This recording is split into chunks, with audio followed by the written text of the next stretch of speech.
वंदे पुरुषोत्तमम्। आज 16 मार्च 1952 सुबह का समय है। परमदयाल बड़ाल बंगलों में बैठे हुए हैं। भक्त लोगों का आना जाना शुरू हो गया, दर्शन प्रणाम चल रहा है। इसी बीच एक लड़की दौड़ के आती हैं, ठाकुर जी से कुछ वार्तालाप करती हैं। ठाकुर जी जोर जोर से रोने लगते हैं और ये जोर जोर से रो करके ठाकुर जी क्या कहना चाह रहे हैं। ठाकुर जी हम सब लोगों से क्या आशा करते हैं। रोने की बात जहाँ तक है, हम लोग देखते हैं समाज में रोना दो तरीके से आता है। एक वास्तव में दुख के लिए रोते हैं और सुख के लिए भी रोते हैं। आंसू दो तरीके के आती हैं, एक दुख के आंसू, एक सुख के आंसू। कोई किसी व्यक्ति के मन के अनुरूप अगर कार्य करता है, उस कार्य में उनका समर्थन अगर होता है, तो उस कार्य को होते हुए देखकर वह अपने खुशी के आंसू रोक नहीं पाती हैं और उस आंसू से इजहार करते हैं कि वो कितना खुश हैं। ठाकुर जी आज ये जो रोना किस बात को लेकर हुआ, अर्थात ठाकुर जी किस बात को समर्थन कर रहे थे, कौन सी बात ठाकुर जी ज़्यादा पसंद करते थे। वो विश्व के मालिक हैं, जगत के चालक हैं, विधाता है, करुणामय है, दयामय है, परम प्रेममय है, सब कुछ है वो। आज उनके आंखों में आंसू, जोर जोर कर रोना, सभी भक्त लोगों की आंखों में आंसू आ गई। वस्तुतः बात ये था, ठाकुर जी का जो जीवन दर्शन है, उस जीवन दर्शन में तीन बातें मुख्य हैं: दीक्षा, शिक्षा और विवाह। मनुष्य जीवन में इस तीन चीज के बिना वो जीवन अधूरा है और ये तीनों हमारे वेद के अनुरूप होनी चाहिए, वैदिक विधि विधान के साथ होनी चाहिए, नीति नियम के साथ होनी चाहिए। इसमें आज जो विषय वस्तु हैं उसमें है विवाह।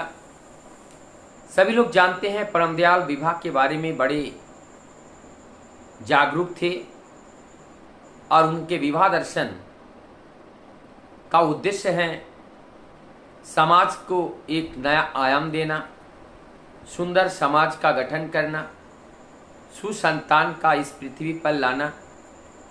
क्योंकि जितनी भी फैक्ट्री हैं वहाँ प्रोडक्शंस होती हैं, भौतिक वस्तु उस फैक्ट्री में से निर्गत होती हैं। लेकिन मानव प्राणी ऐसे प्राणी हैं जो जागरूक हैं, जो चेतनावान हैं। वो चेतनावान प्राणी किस तरह से वास्तव एक मनुष्य के रूप में आकर उभरे, उसके लिए उनके जो संतान संतति, उनकी प्रोजनी शुद्ध बुद्ध पवित्रता के साथ अगर हो तो वो संतान संतति बहुत ही सुंदर होते हैं। तो ये चारित्रिक जो परिवर्तन एवं चारित्रिक जो शुचिता, उसको लाने के लिए और शार्पनेस लाने के लिए समाज में विद्वान संतान का जन्म के लिए ये जो विचारधाराएं विवाह की हैं, अनुलोम और प्रतिलोम, ये कोई जादू नहीं है, ये कोई अलौकिकता नहीं है और ये कोई ऐसी रूढ़िवादिता भी नहीं है। मूल सिद्धांत है एक सुसंतान को पृथ्वी पर लाने के लिए हमारी यूजेनिक्स जो बातें कह रही हैं, परमदयाल का जो सिद्धांत है, आज उसको समर्थन करते हुए ठाकुर जी कहते हैं जो अनुलोम के संतान होते हैं, अनुलोमा संतान, वो राष्ट्र एवं परिवार के हित के लिए होते हैं और जो प्रतिलोमा संतान होते हैं वो अहित के लिए होते हैं। आज जो लड़की आज ठाकुर जी को प्रणाम करने के लिए आई, जो माँ जहाँ रहती थी वहाँ आसपास में ठाकुर जी के अनुयायी लोग रहते थे। उन लोगों ने उस लड़की को समझाया बुझाया कि हमारे ठाकुर जी भी विवाह के बारे में ऐसे कहते हैं, इससे बड़ा कल्याण होता है। बाद में उस बेटी ने इस बात को मान ली और उन सब लोगों ने उन बेटी को ठाकुर जी के पास ले आए और ठाकुर जी को प्रणाम किया और वो बेटी ने ठाकुर जी से भिक्षा प्रार्थना की, अपने अपराध के लिए क्षमा प्रार्थना की। और जब उस बेटी ने कहा ठाकुर मैं गलती किया और मैं गलती कर रहा हूँ, लेकिन कुछ लोगों ने हमें बचाया, मैं आपसे माफ़ी मांगती हूँ, मैं ये गलती जीवन में कभी नहीं करूँगी। जब इस बात को ठाकुर जी के सामने रखा, ठाकुर जी से जोर जोर से रोने लगे और जब ठाकुर जी की रोते हुए देखकर बैठे हुए उस भक्त मंडली में सभी लोग रो रहे थे, सबके आंखों में आंसू थी, तब उस बेटी ने जब वहाँ से प्रणाम करके ठाकुर जी से आशीर्वाद लेकर के उठ जाती हैं, तब ठाकुर जी जिन लोगों ने उस बेटी को लेके आया और ऐसे कार्य को करने से रोका, उन लोगों को आप परम दयाल बधाई दे रहे हैं और कहते हैं मैं आप लोगों से यही आशा करता हूं कि समाज में किसी भी तरह का कुसंस्कार जगह ना पाए, चारित्रिक पतन ना हो, क्योंकि चारित्रिक पतन से सामाजिक उत्थान संभव नहीं है।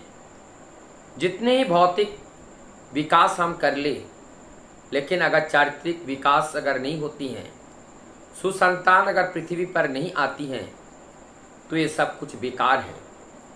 क्योंकि जितने संसाधन इस पृथ्वी पर हैं, जितने भी सिस्टम यहाँ पे चल रहा है, उसको डील करने वाली एक मनुष्य ही होता है। यदि वो मनुष्य में मनुष्यता नहीं है, मनुष्यताहीन मनुष्य के द्वारा किया गया कार्य वो समाज के उत्थान के लिए नहीं, समाज के पतन के लिए प्रयोग किया जाता है। उनके बल विद्या बुद्धि सब विपरीत रूप से उसका प्रयोग करते हैं, जिससे जीवन में जितना उत्थान होना चाहिए उतना नहीं होते हैं। तो आज इस बात से, इस कहानी के अंदर से हम सबको समझना होगा कि परम दयाल श्री ठाकुर अनुलोम विवाह को कितना बढ़ावा देते थे और अनुलोम विवाह को कितना ठाकुर जी श्रेष्ठतम विवाह मानते थे, और प्रतिलोम अपने व्यक्ति जीवन, पारिवारिक जीवन, समाज और राष्ट्र के लिए कितना अहितकार हैं, ये हम सब लोगों को समझना पड़ेगा। और जो दिशा निर्देश आज परम दयाल ने हम सबको दिए हैं, उस दिशा निर्देश को पालन करते हुए हमारे जीवन को आगे बढ़ाना पड़ेगा और ठाकुर जी के दिशा निर्देश को हमारे चाल चलन चरित्र में, हमारे परिवार में, हमारे संतान संतति में उसको प्रवेश करना पड़ेगा। और जब हमारे संतान संतति में ठाकुर जी के दिए हुए बात को आचरण में आचरित करेंगे, तभी वास्तव में उनका जो आदर्श है वो मूर्त होगा, नहीं तो केवल एक कहने मात्र ही रह जाएगा और ये करने के लिए कुछ नहीं बचेगा। तो वही बात सिद्ध होगा। ठाकुर जी ने बताए हैं, जितने चीज़ें हमने दिए हैं, जो हमने बताए हैं, यदि केवल ये सुनने और देखने और पढ़ने के लिए हैं, तो तुम्हारा कोई कल्याण होने वाला नहीं है। ये जैसा है वैसा ही रह जाओगे। अगर कल्याण चाहते हो तो ये सारी बातें को, सारी विचार को तुम अपने जीवन में मूर्त करो, तुम अपने चाल चलन में इसको लाओ, तब जाकर के तुम्हारे व्यक्ति जीवन में परिवर्तन आएगा और वही परिवर्तन हजार हजार जीवन को परिवर्तित कर देगा। और यही परिवर्तित करने वाला जो जीवन होगा वही एक आइडियल के रूप में होगा और एक आचार्य के रूप में होगा, क्योंकि हम सब उस परम पिता के प्रतिनिधि हैं। अगर हमें देखकर हमारी ठाकुर जी की बात याद ना आए तो हमारा चलन अभी भी ठीक नहीं है। वंदे पुरुषोत्तम।